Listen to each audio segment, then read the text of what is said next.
श्रीशेषशैलगरुडाचल वेङ्कटाद्रिनारायणाद्रिवृषभाद्रिवृषाद्रिमुख्याम् आख्याम् त्वनीयवसतेरनिसम्वदन्ति श्रीवेङ्कटाचलपते तव सुप्रभातम् देवापराश्रिवसुरे सकृशानुधम्मरक्षोऽम्बुनाथमपमानधनाधिनाथाः बद्धाञ्जलिप्रविलसन् निजशीर्षदेशाः श्रीवेङ्कटाचलपते तव सुप्रभातम् भाटीषु ते विहगराज मृगाधिराज नागाधिराज गजराज हयाधिराजाः स्वस्ताधिकार महिमाधिगमर्थयन्ते श्रीवेङ्कटाचलपते तव सुप्रभातम् सूर्येन्दुभौमबुधवाक्पदिकाप्यशौरिस्त्वद्भारुकेतु विविधत्परिषत्प्रधानाः त्वद्दासदासचरमावधिदासदासाः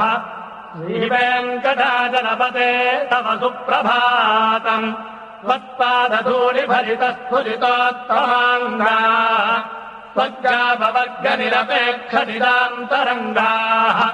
कल्पागमाकलनया पुलताम् लभन्ते श्रीवेङ्कटाचलपते तव सुप्रभातम् त्वद्गोपुराग्रशिखराणि निरीक्षमाणाः त्वज्जापवर्गपदवीम् परमाम् श्रयन्तः मर्त्या मनुष्यभुवने मतिमाश्रयन्ते श्रीवेङ्कटाचलपते तव सुप्रभातम् श्रीभूमिनायकदयाधिगुणामृताब्धे देवाधिदेव जगदेक शरण्यमूर्ते श्रीमन्ननन्दगरुडादिविरक्तिदाङ्घे श्रीवेङ्कटाचलपते तव सुप्रभातम् श्रीपद्मनाभपुरुषोत्तमवासुदेव वैकुण्ठमाधव जनार्दन चक्रवाणे श्रीवत्सचिह्न शरणागत पारिजात श्रीवेङ्कटाचलपते तव सुप्रभातम्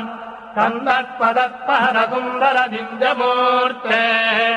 कान्ताकुजाम्बुरुह कुड्बललोलदृष्टे कल्याण निर्मल गुणाकर दिव्यकीर्ते श्रीवेङ्कटाचलपते तव सुप्रभातम् मीनाकृते कमठकोल नृसिंहवर्ण्यन् स्वामिन्वरस्पततपोधन रामचन्द्र श्रेष्ठाम् शरामयतु नन्दन कल्किरूप श्रीवेङ्कटाचलपते तव सुप्रभातम्